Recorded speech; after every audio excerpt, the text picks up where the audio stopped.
Hello दोस्तों, कैसे हैं आप सब। दोस्तों, लास्ट क्लास में हमने ऑपरेशन मैनेजमेंट में स्टडी नोट नंबर 2 ऑपरेशन से प्लानिंग स्टार्ट किया था। और ऑपरेशन प्लानिंग में हमने पार्ट 1 डिमांड फॉरकास्टिंग स्टार्ट किया था। डिमांड फॉरकास्टिंग में हमने देखा कि एक ऑर्गेनाइजेशन फ्यूचर के लिए अपने प्रोडक्ट की सेल्स दैट इज डिमांड को फॉरकास्ट दैट इज एस्टिमेट करने की कोशिश करती है। और उस एस्टिमेशन की हमने टोटलिटी में 7 मेथड्स के नाम देखे थे। और उन 7 में से हमने 5 मेथड लास्ट क्लास में डिस्कस कर लिए थे। 2 मेथड हमारे यहाँ पे रहते हैं, जिसमें से एक मूविंग एवरेज थ्योरेटिकल देखने को मिलेगा और ट्रेंड प्रोजेक्शन मेथड जो बचा हुआ है वो आपको प्रैक्टिकल भी देखने को मिलेगा। तो नेक्स्ट जो हमारा मेथड है 6th method that is trend projection method. देखो, ट्रेंड प्रोजेक्शन मेथड नाम से ही क्लियर है। ट्रेंड प्रोजेक्शन, एक ऑर्गेनाइजेशन क्या करती है, पास्ट का ट्रेंड देखती है कि पास्ट में हमारे प्रोडक्ट की मार्केट में क्या डिमांड रही, इंक्रीजिंग ऑर्डर था, डिक्रीजिंग ऑर्डर था। उस ट्रेंड को ध्यान में रखते हुए फ्यूचर के लिए अपनी सेल्स को प्रोजेक्शन करती है, एस्टिमेट करती है। इसी वजह से इस मेथड का नाम ट्रेंड प्रोजेक्शन मेथड रखा गया। Under this method a trend of companies और industries sales is fixed. Company के प्रोडक्ट की मार्केट में ट्रेंड देखा जाता है।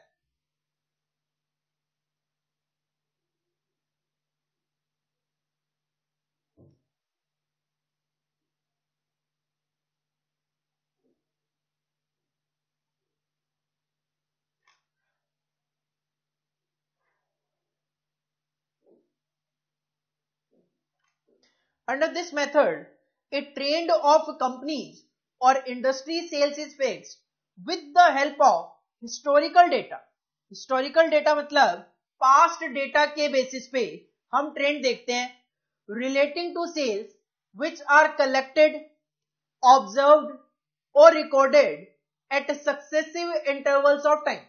Like आप yearly basis पे देख सकते हो कि से example 2011 में इतनी सेल थी, 2012 में इतनी सेल्स थी, 2013 में इतनी सेल्स थी, तो 14 में कितनी होगी, 15 में कितनी होगी, 2017 में ये सेल्स थी, 2018 में ये सेल्स थी, 2019 में ये सेल्स थी, तो 2020, 21, 22 में कितनी सेल्स होगी।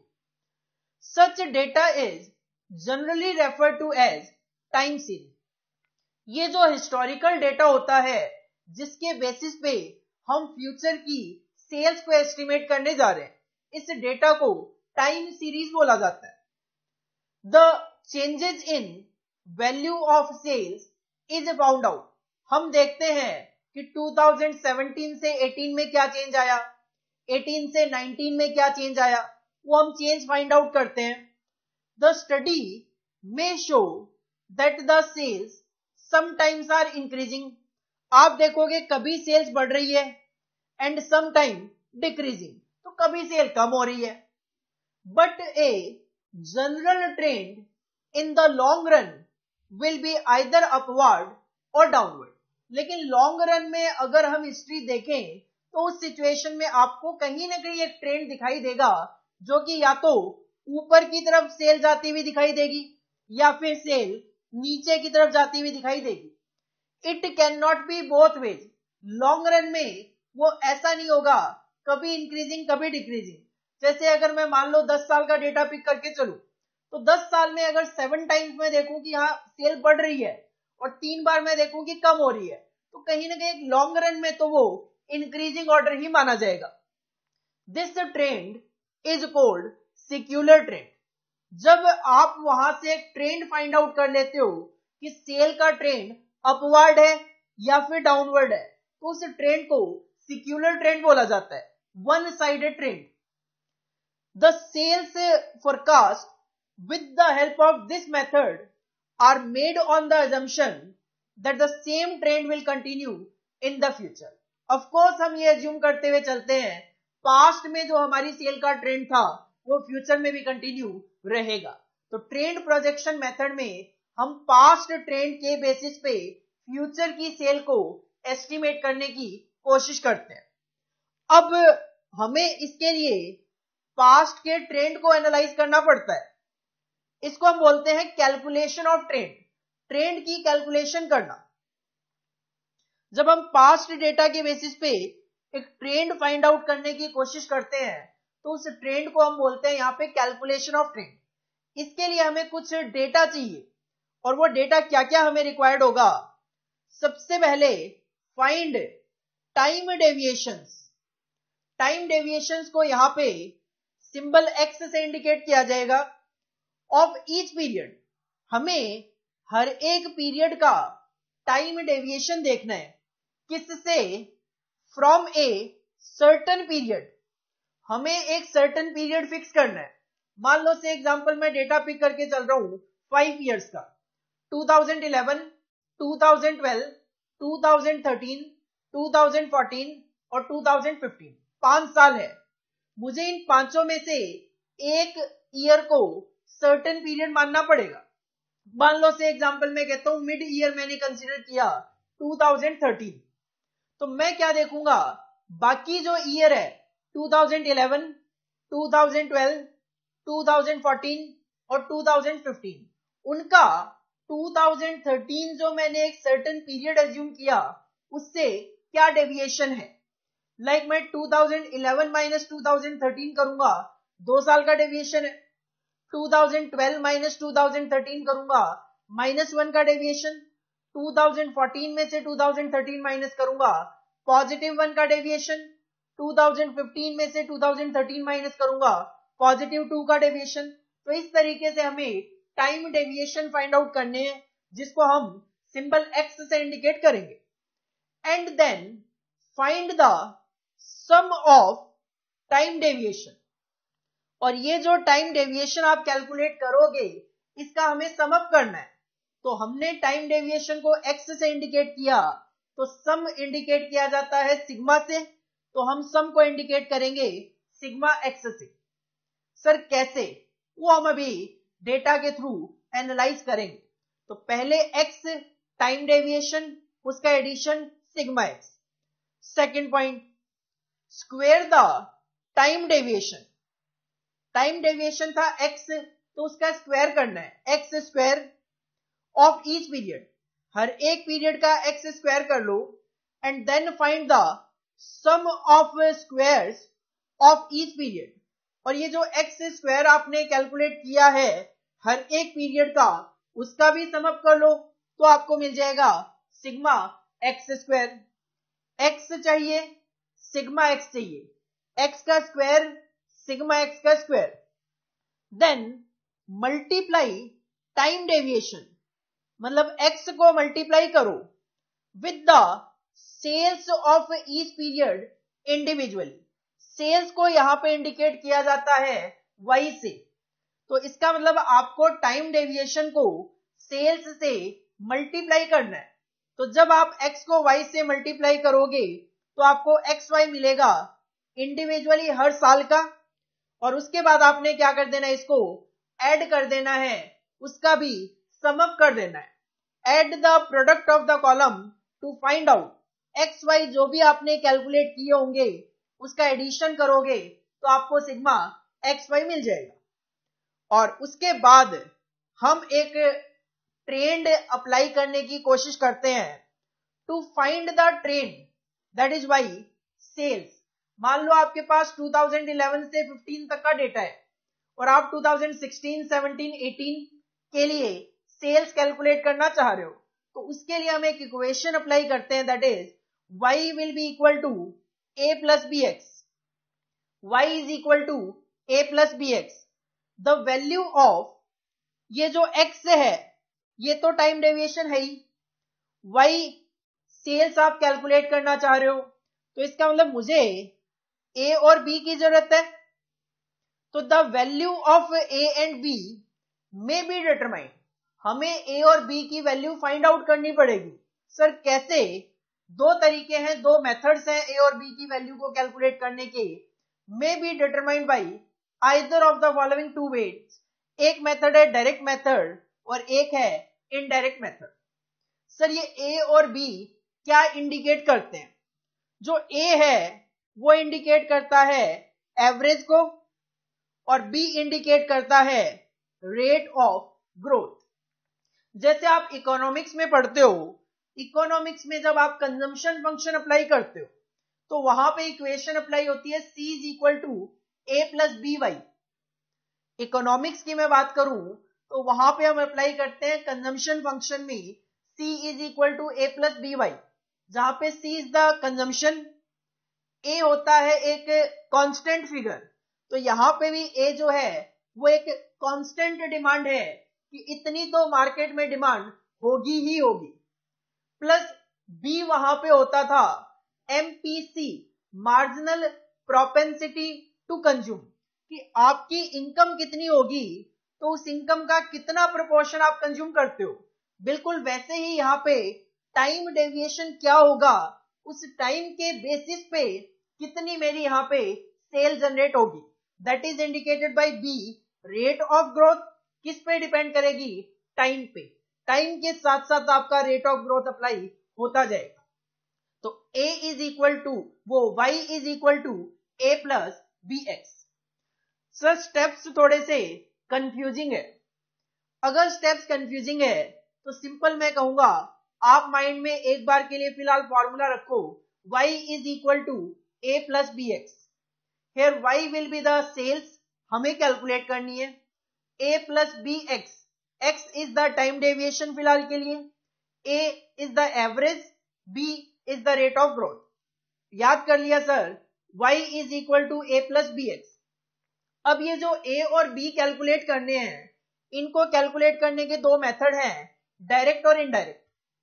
और ये जो आपने अभी 3 पॉइंट देखे थे, फर्स्ट, सेकंड और थर्ड, इसको अप्लाई करना बड़ा इजी है. हम इस कैलकुलेशन ऑफ ट्रेंड को एक स्टेटमेंट की फॉर्म में रख सकते हैं. सर वो स्टेटमेंट दिखा दो. स्टेटमेंट है बेटा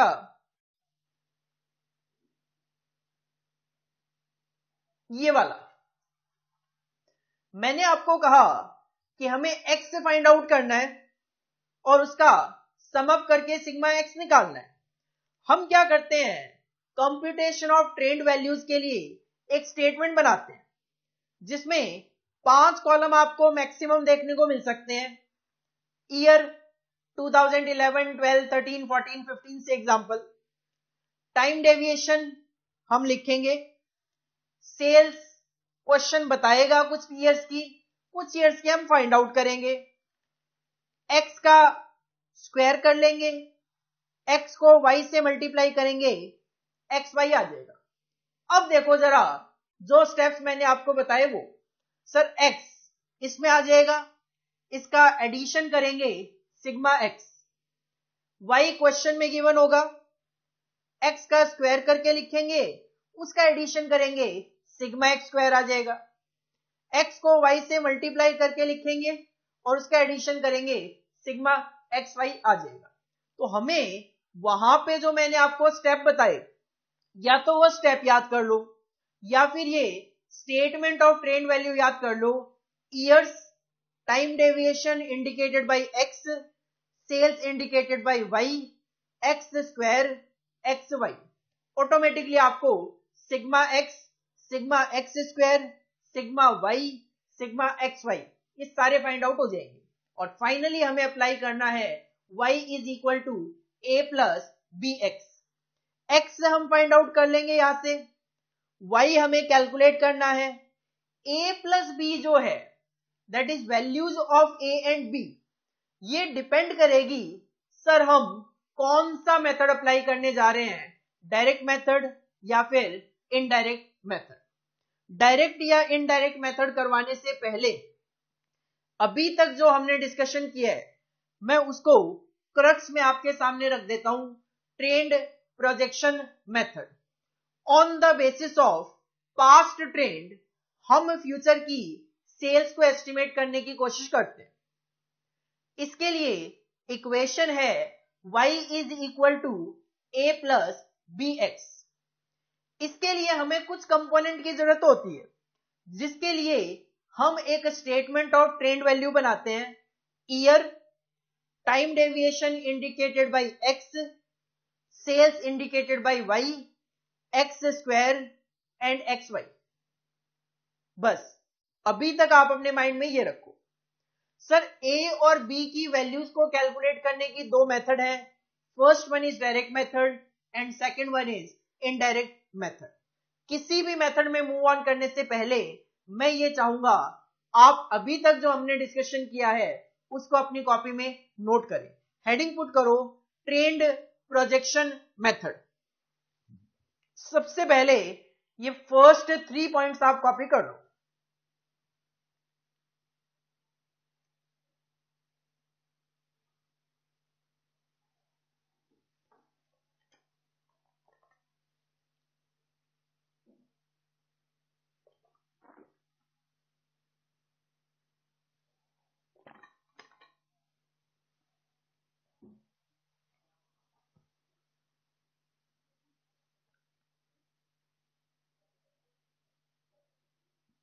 इसके बाद हेडिंग डालो calculation of trend, calculation of trend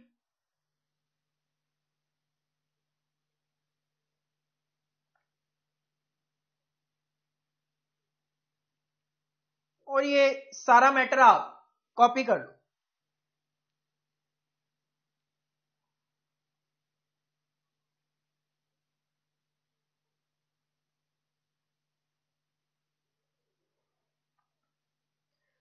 ये कॉपी करने के बाद एक स्टेटमेंट और बना लो। हेडिंग पुट करो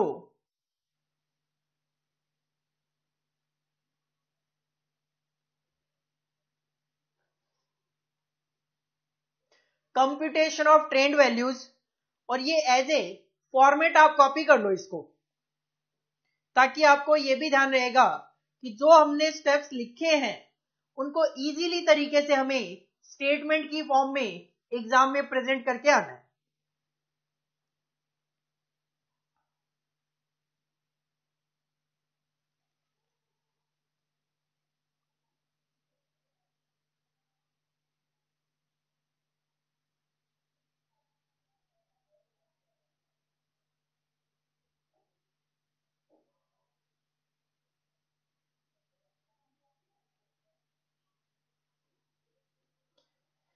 अब हम ए और बी की वैल्यूज को कैलकुलेट करने की दो मेथड्स हैं, डायरेक्ट मेथड और इनडायरेक्ट मेथड, वो हमें डिस्कस करनी है। सबसे पहले हेडिंग पुट करो डायरेक्ट मेथड। सबसे पहले हेडिंग पुट करो डायरेक्ट मेथड। देखो डायरेक्ट मेथड के अप्लाई होने के पीछे एक कंडीशन है। वो कंडीशन है this method is applicable only when sigma x is equal to 0। जो आपने अभी अभी स्टेटमेंट बनाया था उसमें जो टाइम डेविएशन है that is indicated by x, अगर क्वेश्चन में आप sigma x is equal to 0 कर पा रहे हो तो उस सिचुएशन में आप उस क्वेश्चन में डायरेक्ट मेथड अप्लाई कर पाओगे, अदरवाइज डायरेक्ट मेथड अप्लाई नहीं हो पाएगी। Sir sigma x is equal to 0 कब होगा? To make sigma x is equal to 0 it is necessary that the time deviations should be calculated exactly from the midpoint of the series। अगर आप जो base year है, जो certain period है, वो बिल्कुल मिड पॉइंट कंसीडर करोगे, like अगर मैं कहता हूं 2016, 2017, 2018, 2019 और 2020, 5 साल का मेरे पास डेटा गिवन है, तो अगर मैं मिड पॉइंट की बात करूं तो third year is the mid point. अगर मैं थर्ड ईयर को एक सर्टेन पीरियड मान के चलूं तो मैं उसकी वैल्यू कंसीडर करूंगा 0। 2018 की वैल्यू मैं कंसीडर करूंगा 0। सर कैसे? हमने अभी अभी पीछे कहा टाइम डेविएशन हमें एक सर्टेन पीरियड से कैलकुलेट करना है। अगर मैं वो सर्टेन पीरियड 2018 मान के चलूंगा तो 2018 माइनस 2018 करूंगा 0 आएगा। 2017 माइनस 2018 करूंगा -1 आएगा, 2016 माइनस 2018 करूंगा -2 आएगा, 2019 माइनस 2018 करूंगा प्लस में 1 आएगा, और 2020 माइनस 2018 करूंगा प्लस में 2 आएगा। तो 3 माइनस के हो गए टोटल और 3 पॉजिटिव होंगे, तो उसका जब एडिशन करोगे तो it will be equal to 0। तो जितने ईयर्स हमारे पास गिवन है, अगर हम उसके मिड पॉइंट को एक सर्टेन पीरियड अज्यूम करेंगे तो sigma x will always be equal to 0, और उस सिचुएशन में आप डायरेक्ट मेथड अप्लाई कर पाओगे for calculation of values of a and b. Then जब आप sigma x is equal to 0 बना लो, then the values of A and B will be calculated as follows. A is equal to, A indicates average, is equal to sigma y upon में n. sigma y क्या है? total sales, y is the sales, उसका addition किया total sales, total sales को divide करोगे n, n is the number of periods, n is the number of years, n is the number of years, तो आपको वहां पे average पता चल जाएगा। और b is equal to sigma x Y upon में sigma x square, b will be equal to sigma x Y upon में सिग्मा एक्स स्क्वायर। जैसे ही आपको a और b की वैल्यूज मिल जाएगी, you can apply the trend formula y is equal to a plus B x. Heading put करो direct method, और ये 2 पॉइंट विद 2 फॉर्मूला कॉपी करो आप।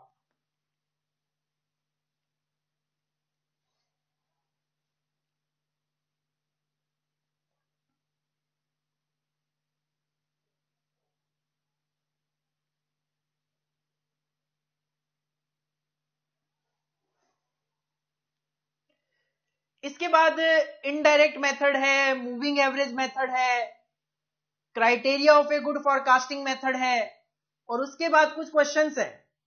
लेकिन मैं पहले आपको डायरेक्ट मेथड पे कुछ क्वेश्चन करवाना चाहूंगा। क्वेश्चन नंबर 1 देखो, जिसको हम डायरेक्ट मेथड से सॉल्व करने की कोशिश करेंगे। Question number 1, from the following time series data of sale project, the sales for the next 3 years।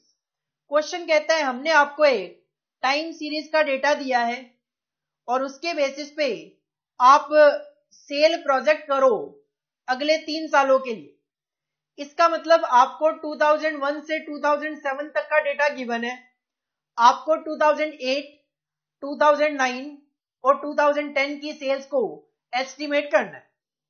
Question ने हमें 2001 से लेकर 2007 तक का डेटा दे दिया, और सेल जो गिवन है वो है इन 1000। 2001 में 80,000 यूनिट की सेल देखी गई, 2002 में 90,000 यूनिट की सेल देखी गई, 2003 में 92,000 की सेल देखी गई। मतलब पहले तो इंक्रीज है, उसके बाद एक बार डिक्रीज हुआ, 2004 में ये 83 हो गया, लेकिन फिर बाद में फिर से इंक्रीज हुआ, 2004 से 2005 में इंक्रीज, 2005 से 2006 में इंक्रीज। आप देखोगे ट्रेंड है, पहले इंक्रीज, फिर इंक्रीज, फिर ये डिक्रीज है, फिर ये इंक्रीज, फिर ये इंक्रीज, फिर ये डिक्रीज है। मतलब 2 साल इंक्रीज होता है, फिर 1 साल डिक्रीज, फिर 2 साल इंक्रीज होता है, फिर 1 साल डिक्रीज। ये कहीं ना कहीं ट्रेंड दिखाई दे रहा है हमारा। तो इस ट्रेंड के बेसिस पे हमें 2008, 9 और 10 की सेल्स को एस्टिमेट करके देना है। हम इसके लिए डायरेक्ट मेथड अप्लाई करने की कोशिश करेंगे। डायरेक्ट मेथड एप्लीकेशन हो चाहे इनडायरेक्ट मेथड हो, y is equal to a plus B x. लेकिन y is equal to a plus B x apply करने के लिए हमें ट्रेंड वैल्यूज की जरूरत होती है, तो हम हमेशा बनाते हैं computation of trend values. Heading put करो answer number 1, computation of trend values. 5 column होंगे। पहला कॉलम होगा years, second column will be time deviation indicated by X, third column will be of sales indicated by Y, fourth column X square and fifth column X Y.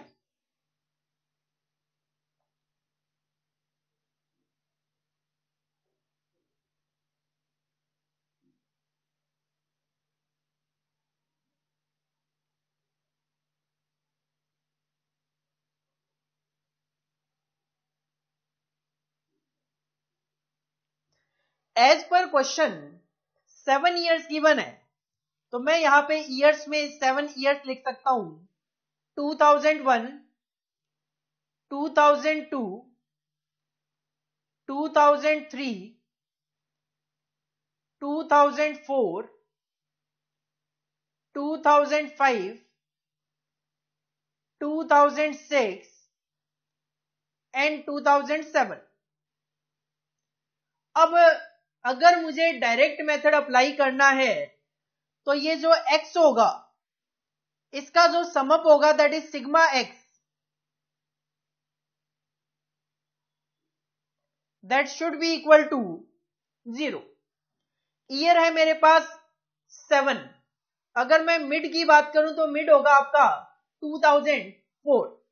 अगर मैं 2004 को mid year that is certain period consider करूं तो 2004 में से 2004 minus करूंगा तो that will B 0। तो जिस पीरियड को आप certain period base period consider कर रहे हो उसका टाइम डेविएशन हमेशा 0। अब डिफरेंस निकाल लो, 2001 minus 2004 that will B -3, -2, -1। 2005 minus 2004 that will be 1, 2, 3। इसका समअप करोगे तो that will be equal to 0। इस तरीके से हमें डायरेक्ट मेथड में sigma x is equal to 0 बनाना है। सेल्स की बात करें तो क्वेश्चन में सेल्स गिवन है 80, 90, 92, 83, 94, 99 एंड 92।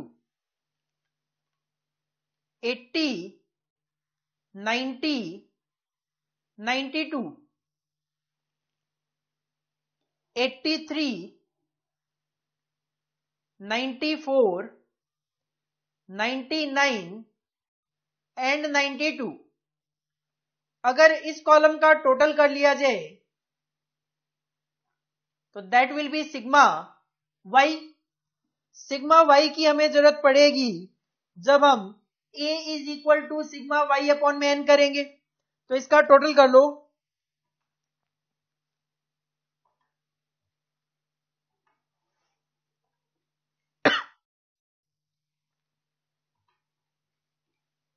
इसका टोटल आ जाएगा आपका 630। इसका टोटल आ जाएगा आपका 630।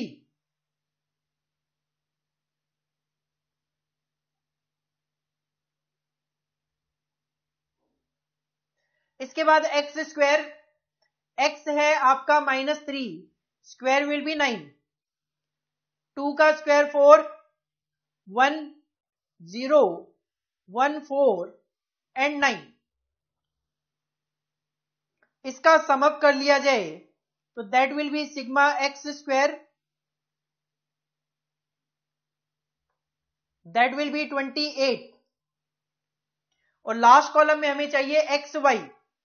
एक्स को वाई से मल्टीप्लाई करो, 3 multiply by 80 it will B -240, 2 multiply by 90 it will B -180, -1 multiply by 92 -92, 0, 94, 99 multiply by 2 it will be 198,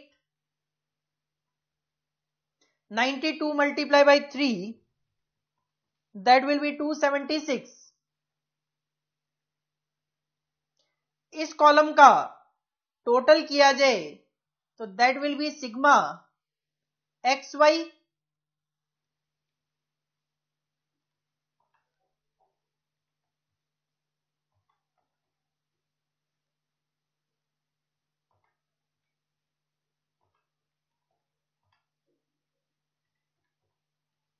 ये आ जाएगा आपका sigma x y is equal to 56. This is the statement of trend values. जब आपने ये statement बना लिया तो अब हम ए और बी की वैल्यूज कैलकुलेट कर सकते हैं. फॉर्मूला लगाओ, A is equal to sigma Y upon में एन. सिग्मा वाई आपने कैलकुलेट किया 630. एन की बात करें तो नंबर ऑफ ईयर्स है आपके 7, तो दैट विल कम 90. 90 की डिमांड आपकी कांस्टेंट है, एवरेज है, आप ये मान के चल रहे हो. And B is equal to sigma x Y upon में sigma x square. Sigma x Y है आपका 56 और सिग्मा एक्स स्क्वायर था आपका 28. 56 अपॉन में 28, इट विल बी 2. ए आ गया 90 और बी आ गया आपका 2. इसके बेसिस पे हम 2008, 9 और 10 की सेल वैल्यू कैलकुलेट करने की कोशिश करेंगे. अप्लाई करो equation y is equal to A plus B x. 2007 तक की सेल गिवन थी. 2008, 9 और 10 की हमें सेल कैलकुलेट करनी है. ए था आपका 90, ए है आपका 90 प्लस बी है आपका 2, बी है आपका 2 और x की मैं बात करूं तो x की वैल्यू आप देख सकते हो 2007 की वैल्यू है 3. तो अगर मैं इसको आगे बढ़ाता 2008, 2009 और 2010, तो 2008 माइनस 2004 करता तो दैट विल बी 4, 5, 6, तो दैट विल बी 4, 5 एंड 6. तो 2008 है 4, 9 है 5 और 10 है 6. तो these will be your values of 2008, 9 and 6. 2008 की सेल वैल्यू आ रही है 98, 2009 की आ रही है 100 और 2010 की आ रही है 102. This is the estimated sales for the year 2008, 9, 10 on the basis of direct method and trend projection method. Heading put करो आंसर नंबर 1. पहले आप अगर क्वेश्चन कॉपी करना चाहो तो क्वेश्चन भी कॉपी कर सकते हो. क्वेश्चन कॉपी कर लीजिए.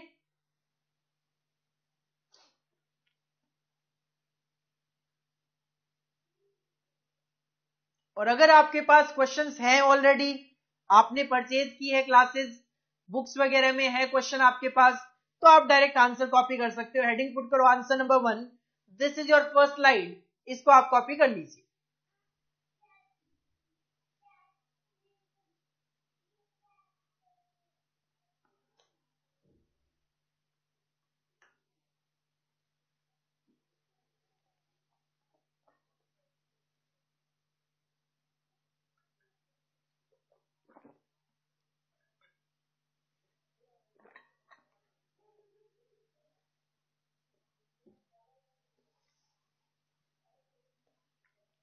नेक्स्ट स्लाइड आप कॉपी कीजिए calculation of a and b. ये वाली स्लाइड कॉपी कीजिए.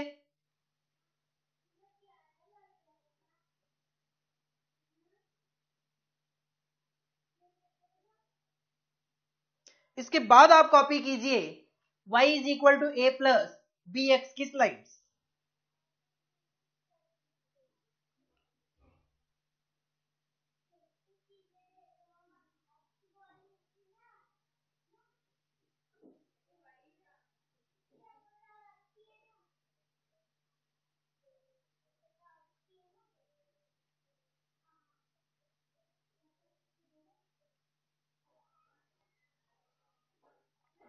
ये जो क्वेश्चन था, इस क्वेश्चन में इजी ये था कि हमारे पास 7 इयर्स गिवन थे, तो हमने 3 ऊपर छोड़ दिए, 3 नीचे छोड़ दिए और इसको मिड कंसीडर करके सिग्मा एक्स को 0 बना दिया.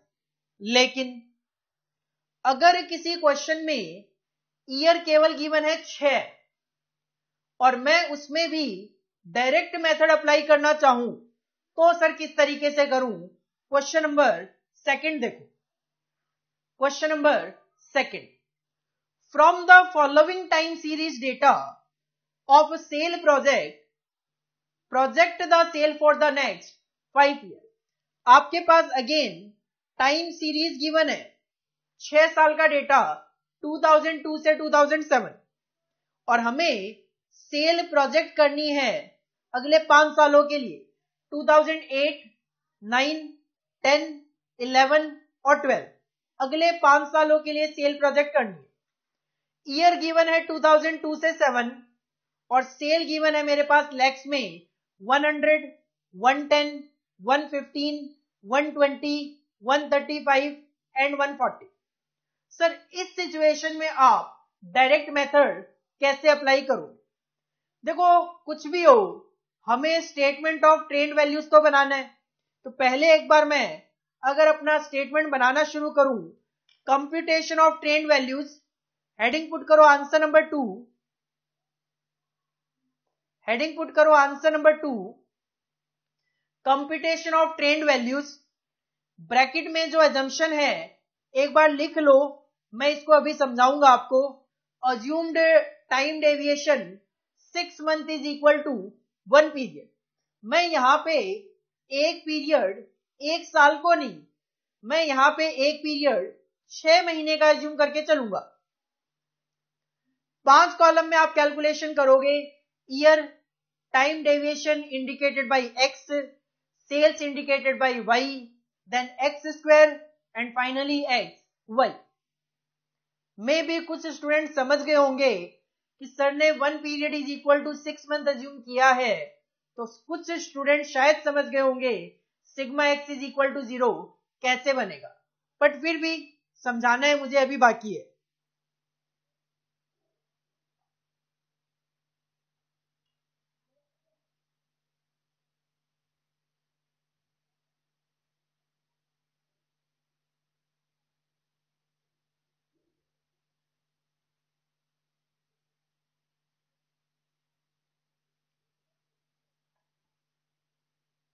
एज पर क्वेश्चन में यहां पे ईयर कॉपी कर सकता हूं।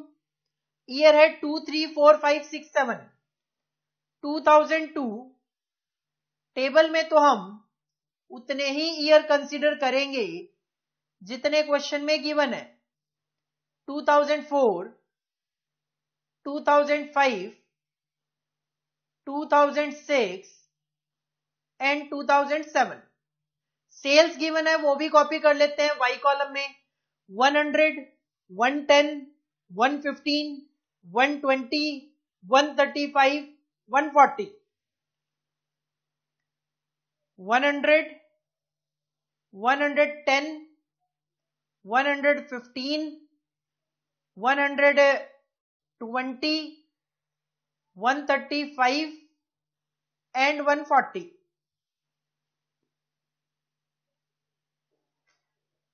हमें यहां पे जो टाइम डेविएशन का कॉलम है इसको मैं डायरेक्ट मेथड अप्लाई करना चाह रहा हूं, तो इसको sigma x is equal to 0 बनाना है। ये जो टोटल होगा दैट विल बी और सिग्मा वाई एडिशन करके लिख लो,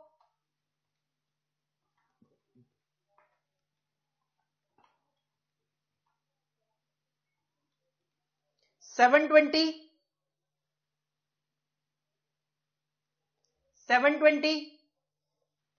इसके बाद यहां पे देखो कि मैं sigma x is equal to 0 कैसे बनाऊं।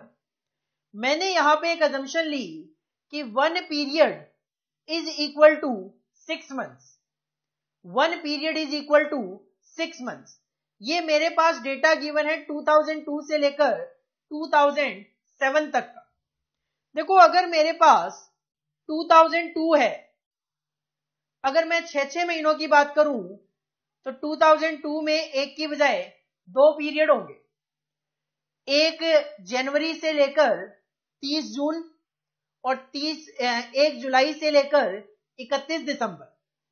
बिल्कुल इसी तरीके से 2003 में भी 2 पीरियड होंगे, 2004 में भी 2 पीरियड होंगे, 2005 में 2 पीरियड, 2006 में 2 पीरियड, 2007 में 2 पीरियड।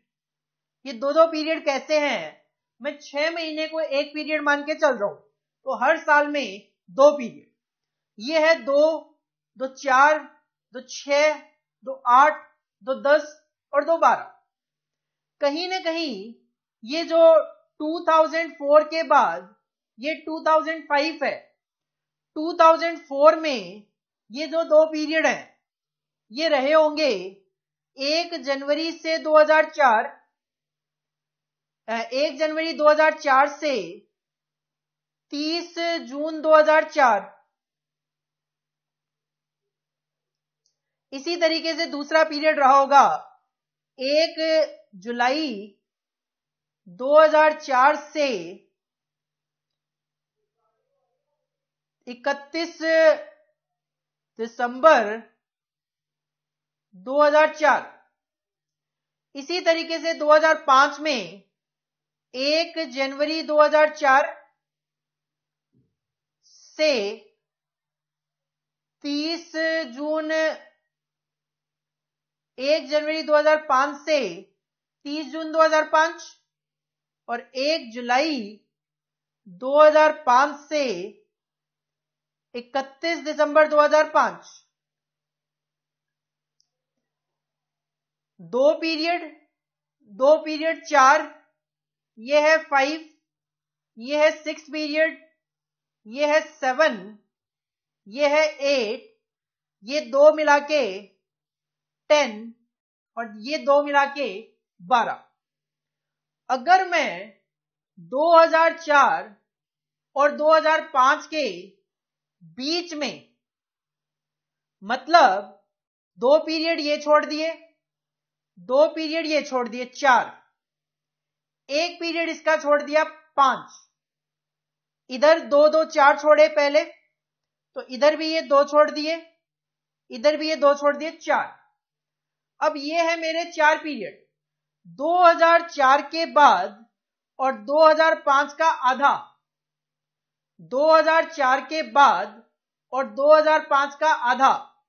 तो अगर मैं यहां पे बात करूं, एक पीरियड मैंने इसका कंसिडर किया, ये हो गया 5, ये है 6, ये है 7, ये है 7 पीरियड। अब अगर मैं 7 पीरियड की मैं बात करूं, तो ये है आपका 2004 और 2005 के बीच का पीरियड, 2004 और 2005 के बीच का पीरियड।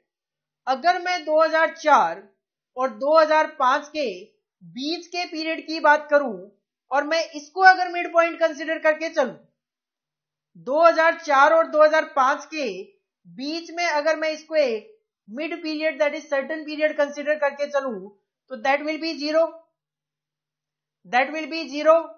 और उसका अगर मैं डिफरेंस यहां पे देखूंगा, तो डिफरेंस होगा 2004 का यहां से ओनली 1, ओनली 1। इसका अगर डिफरेंस देखूंगा तो 1 + 2 it will B 3, it will B 5, इधर माइनस में होता जाएगा और इधर देखूंगा तो 2005 आधा, पॉजिटिव में 1, ये 2 + 3 और ये +5।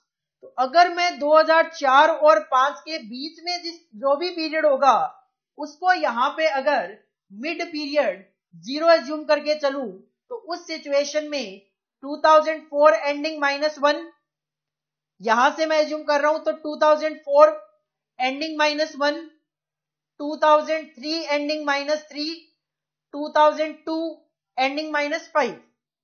इधर 2005 ये खत्म हो जाएगा +1 पे, ये +3, ये +5।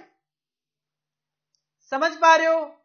दोबारा से अगर मैं 2004 और 2005 के मिड का, मतलब यहां पे इस पीरियड को अगर मैं मिड पीरियड कंसीडर करके चलता हूं, इस वाले पीरियड को,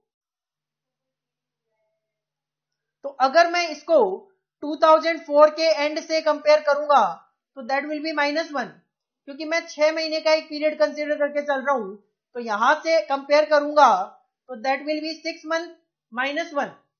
मुझे इससे कोई मतलब नहीं है, मैं सीधा यहाँ पे 2003 का एंड देखूंगा। एंड क्या होगा? 31 दिसंबर 2003। तो -1 है, इसमें 2 पीरियड कवर हो गए, तो ये हो गया -3। इसमें फिर से 2 पीरियड कवर हो गए, -5। यहां से 31 दिसंबर 2005 को मेजर करूंगा, जून से दिसंबर, ये +1। फिर ये 2 पीरियड कवर कर लेगा, +3। ये 2 पीरियड कवर कर लेगा, +5। तो जब आप स्टेटमेंट बनाओगे तो स्टेटमेंट में ये 0 कहीं नहीं दिखाई देगा। 2004 में आपको दिखाई देने वाला है -1, 2 पीरियड इसमें कवर हो गए, -3, ये हो गया -5। इसी तरीके से ये +1 होगा, फिर केवल ये +3 होगा और ये +5 होगा।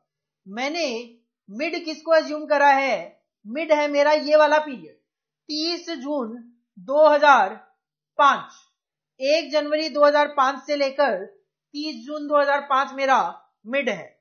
30 जून 2005 से मैं मेजरमेंट करूंगा, 31/12 एक पीरियड, 31/12/2005 भी एक पीरियड।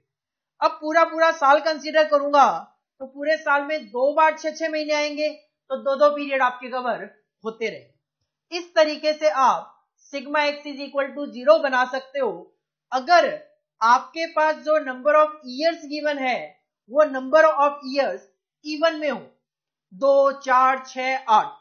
अगर वो ओड में चल रहे होंगे तो आपको कोई इश्यू आएगा ही नहीं। आगे कंटिन्यू करते हैं। x² -5 का स्क्वायर 25, -3 का 9, 1, 1, 9, 25। इसका टोटल करें तो that will be sigma x², that will B 70, sigma x² that will B 70, xy 100 multiply by -5, -500, -3 into 110, -330, -1 multiply by 115, -115, +1 multiply by 120, +120, 3 multiply by 135, positive में 405, 5 मल्टीप्लाई बाई 140, पॉजिटिव में 700। इसका समअप करें तो that will be sigma xy, sigma xy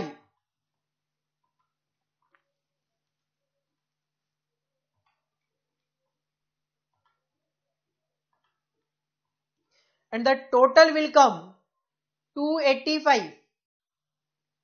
total will be 285। Heading put करो और सबसे पहले ये कंप्यूटेशन ऑफ ट्रेंड वैल्यू का स्टेटमेंट आप कॉपी कर लीजिए।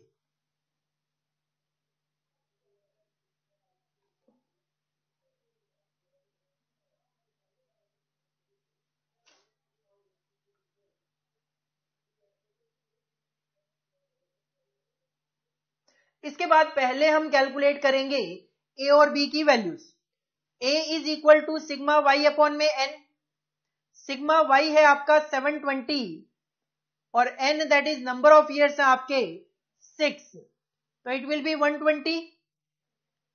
और B is equal to sigma x Y upon में sigma x²। Sigma x Y है आपका 285 डिवाइडेड बाई 70, 285 डिवाइडेड बाई 70, तो that will B 4 point something, that will be 4.07, 4.07। इसके बेसिस पे हम अगले 5 सालों की सेल एस्टिमेट कर सकते हैं। आओ जरा इक्वेशन लिखो, y is equal to a plus B x.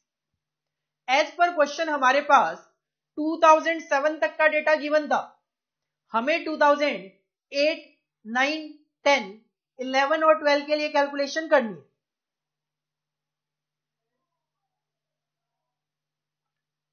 है।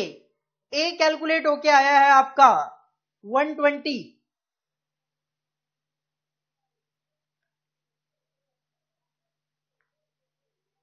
प्लस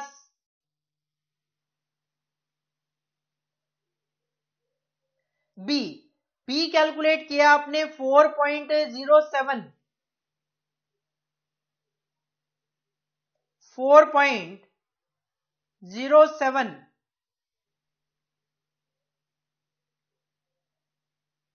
और x है आपका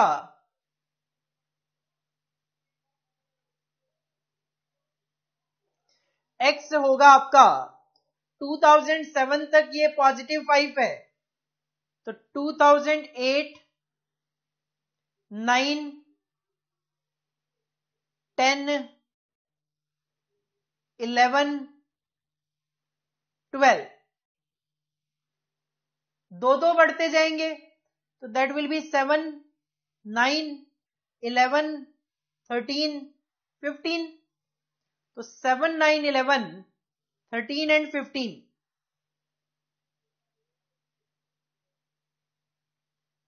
अकॉर्डिंगली हम यहां पे सेल्स कैलकुलेट कर पाएंगे। That will B 4.07 into 7 plus 120, it will B 148.49। Round of में 148 लिख सकता हूं।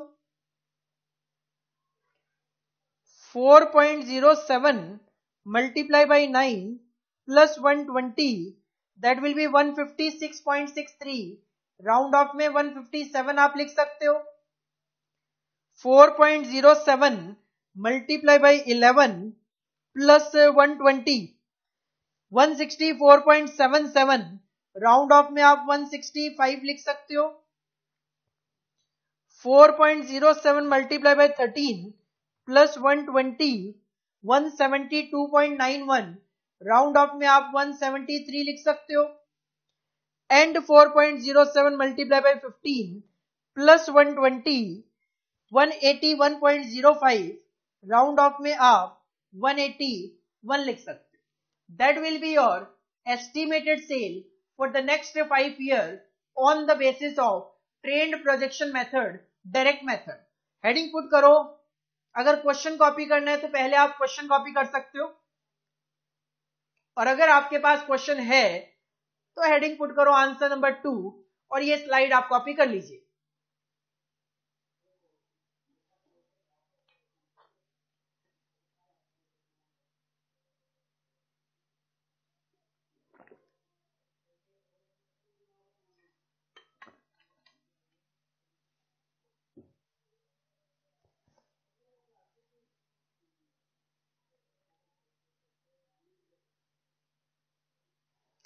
नेक्स्ट स्लाइड आप कॉपी कीजिए, ए और बी की कैलकुलेशन।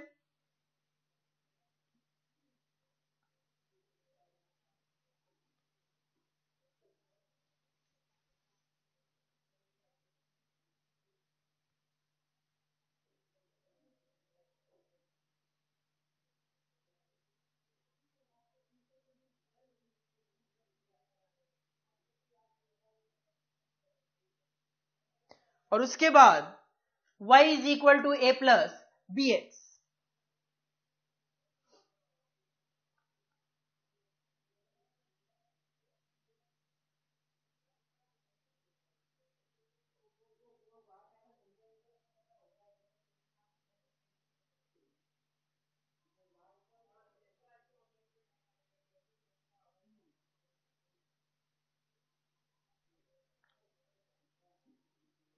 ये था आपका डायरेक्ट मेथड का application.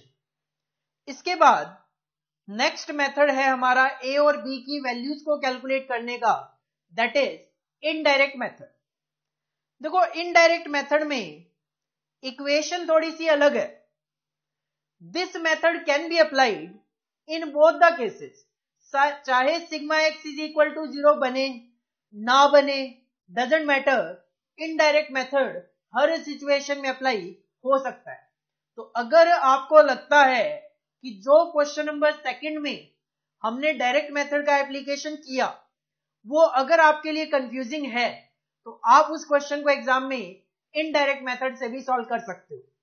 This method can be applied in both the cases where sigma x has any positive value, negative value, sigma x is equal to 0 हो ना हो, डजेंट मैटर, कोई फर्क नहीं पड़ता। हाँ, यहां पे ए और बी की वैल्यूज को कैलकुलेट करने के लिए हमें दो इक्वेशन बनाकर उसको सॉल्व करना है।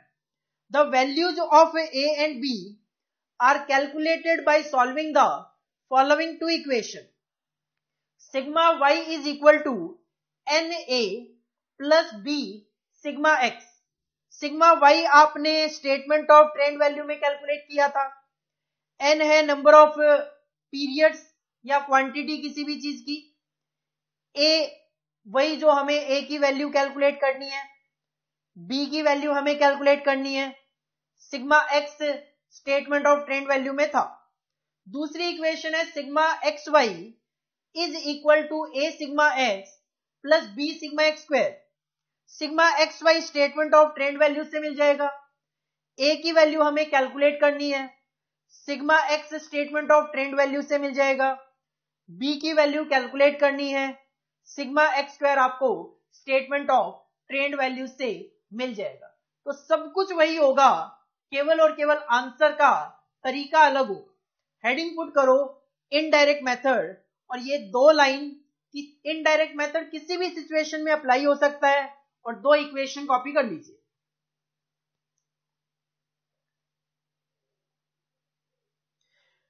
इनडायरेक्ट मेथड पे भी हम दो क्वेश्चन ट्राई करके देखेंगे। आओ जरा क्वेश्चन नंबर थर्ड देखो। Question number third, N investigation into the demand for color TV sets in 5 towns has resulted in the following data। 5 towns में कलर टीवी सेट्स की डिमांड का इन्वेस्टिगेशन किया गया।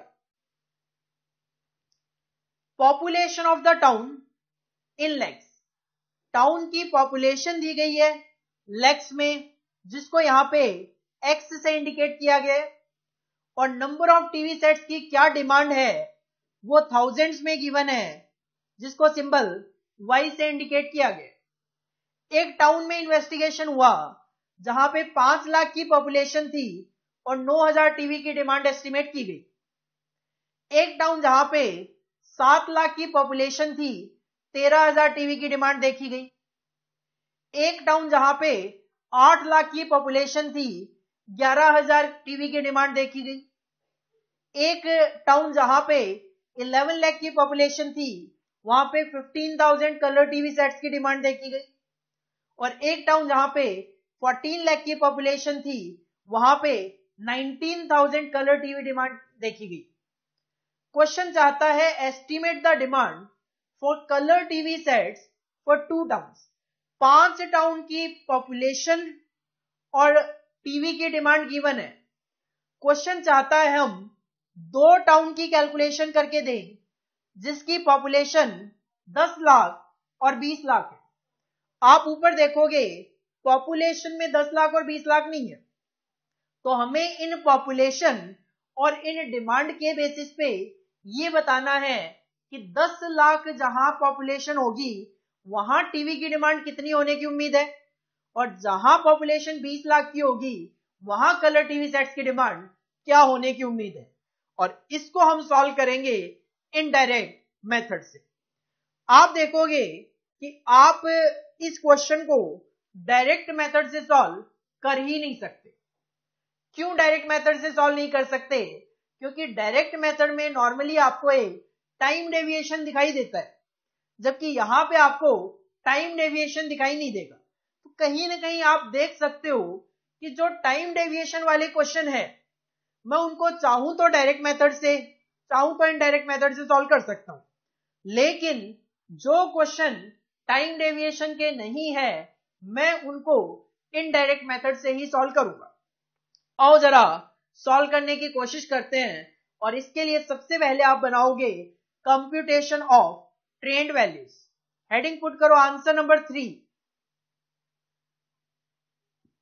Computation of trend values. यहां पे years नहीं है, जिसकी वजह से जो पहला कॉलम था आपका ईयर्स का वो नहीं आएगा।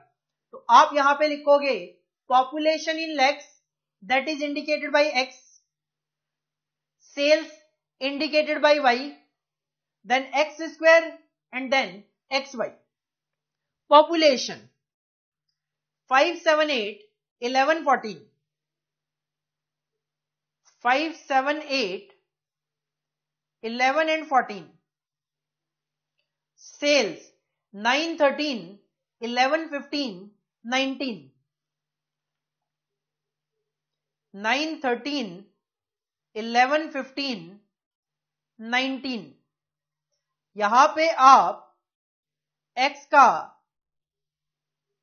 टोटल कर सकते हो, that will not be equal to 0 sigma x।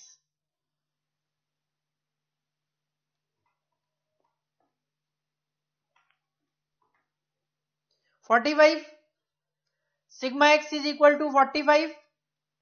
y का टोटल किया जाए तो that will be sigma y। Sigma y will be equal to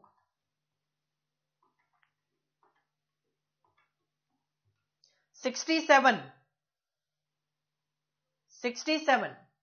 x square 5 का स्क्वायर 25, 7 का स्क्वायर 49, 8 का स्क्वायर 64, 11 का स्क्वायर 121 एंड 14 का स्क्वायर 196। इस कॉलम का टोटल किया जाए तो आपको मिल जाएगा sigma x square, sigma x square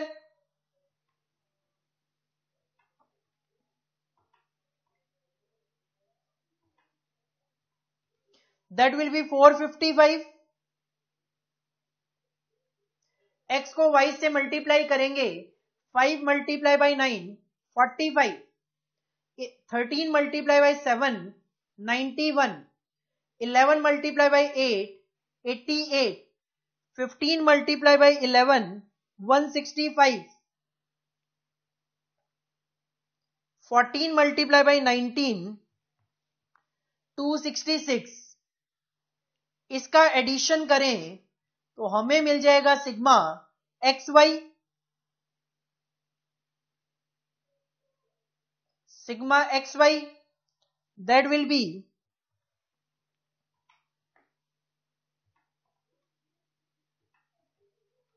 655। जब आपकी टेबल बन गई स्टेटमेंट ऑफ ट्रेंड वैल्यूज, तो हमें कैलकुलेट करनी है ए और बी की वैल्यूज। हम अप्लाई कर रहे हैं इनडायरेक्ट मेथड, तो हमें बनानी पड़ेगी दो इक्वेशन। आओ जरा इक्वेशन बनाते हैं। To find the values of a and b the following two equations are to be solved. पहली इक्वेशन है sigma y is equal to n a plus b sigma x, और दूसरी इक्वेशन है sigma x y is equal to a sigma x plus b sigma x square.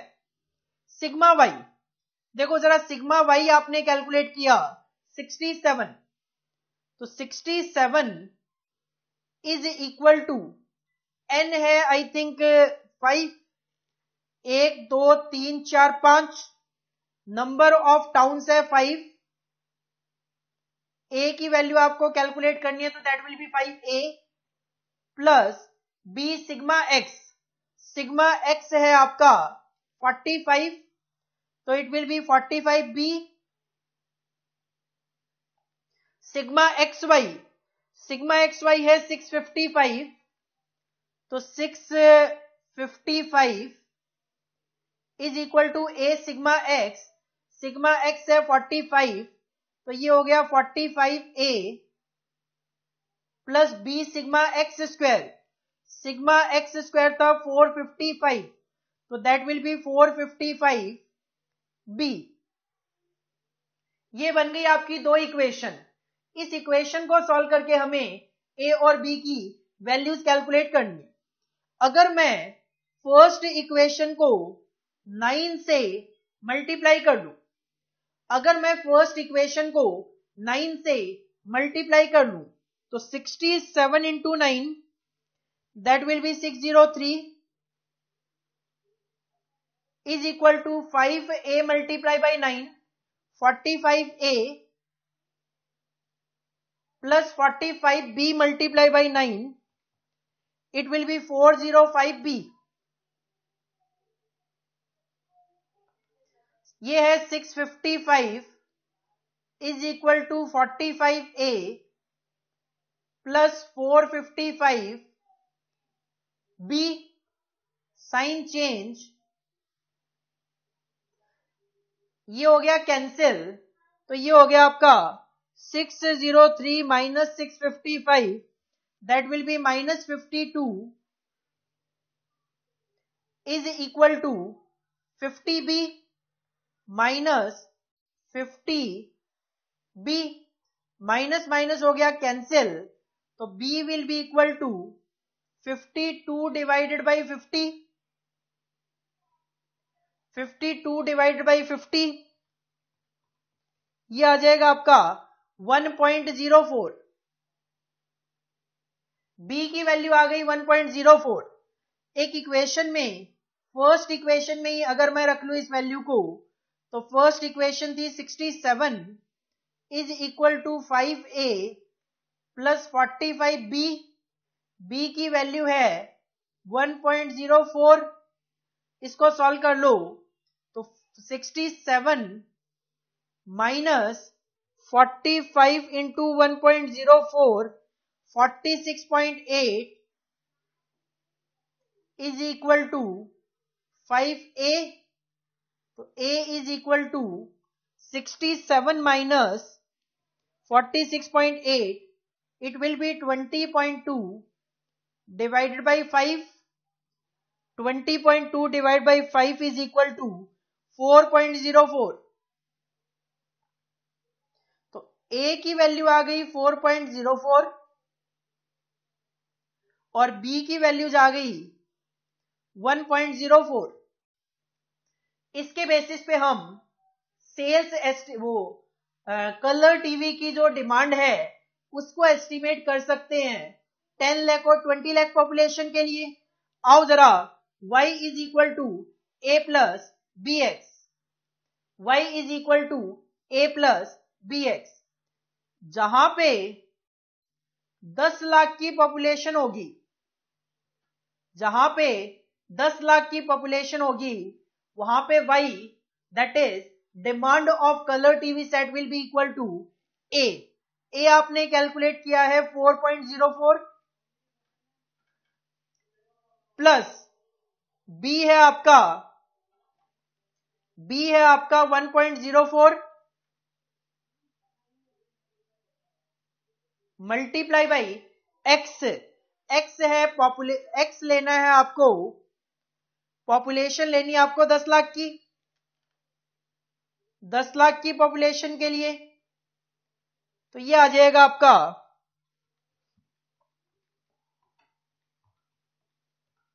14.44।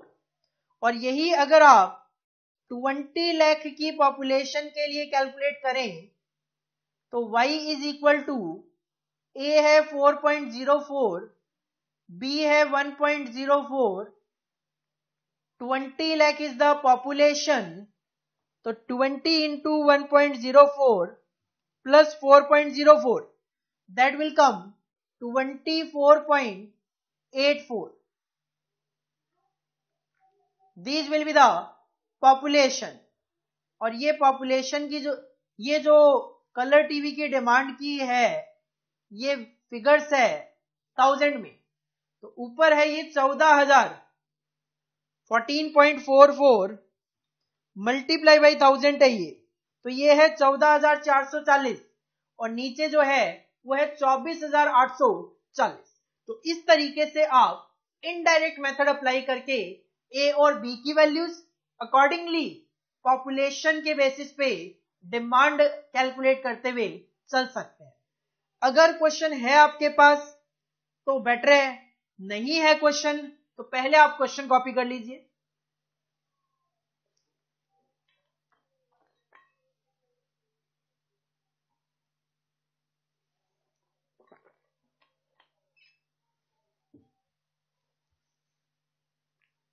और question अगर है तो आप डायरेक्ट आंसर कॉपी कर लीजिए।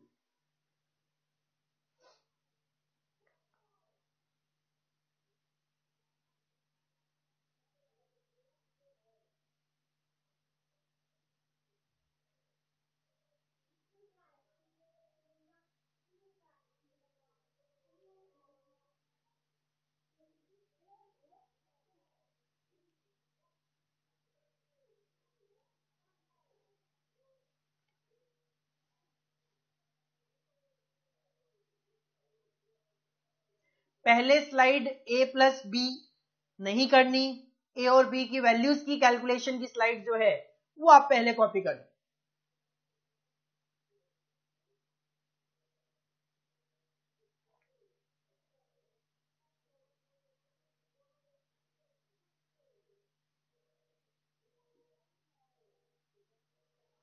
इसके बाद आप कॉपी कर लीजिए y is equal to A plus B x.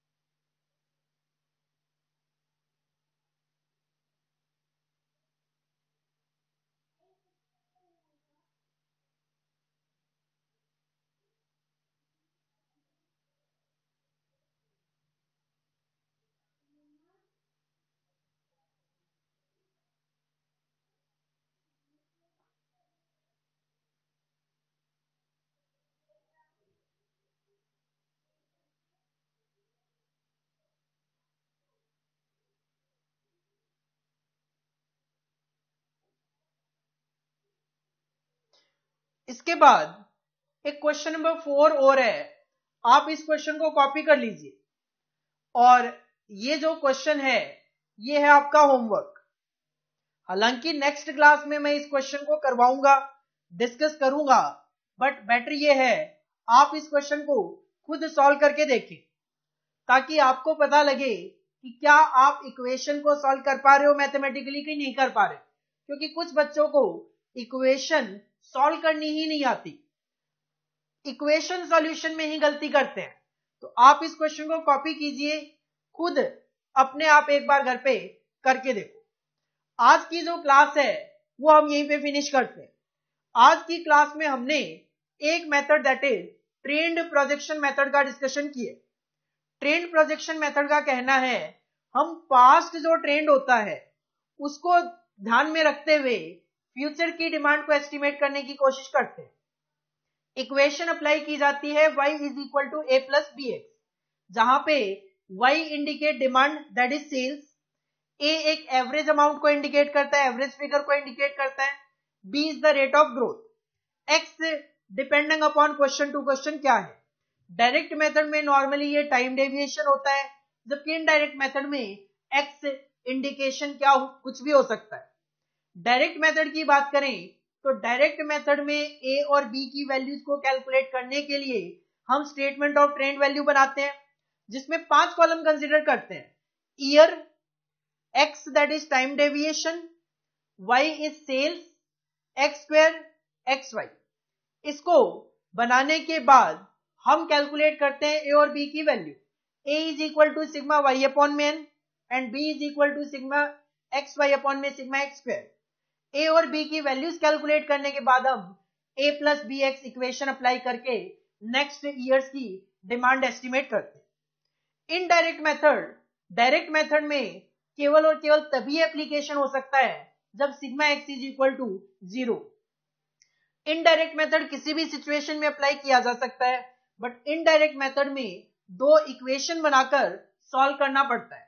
Equation है, फर्स्ट इक्वेशन है sigma y is equal to n a plus b sigma x, और दूसरी इक्वेशन है sigma x y is equal to a sigma x plus b sigma x square. Equation को solve करके हमें ए और B की values calculate करनी है। Then same equation y is equal to A plus B x. Direct method पे दो question मैंने करवाए, इनडायरेक्ट मेथड पे एक क्वेश्चन करवा दिया। एक क्वेश्चन आपका होमवर्क है, जो होमवर्क है नेक्स्ट क्लास में हम डिस्कस करेंगे, और बाकी भी इस चैप्टर में एक मेथड, मूविंग एवरेज और criteria of a good method हमें डिस्कस करके नेक्स्ट क्लास में हम इस चैप्टर को कंप्लीट कर लेंगे। तब तक आप जितना भी पोर्शन इस चैप्टर का मैंने करवाया है वो रिवाइज करके आओ। Thank you, all the best.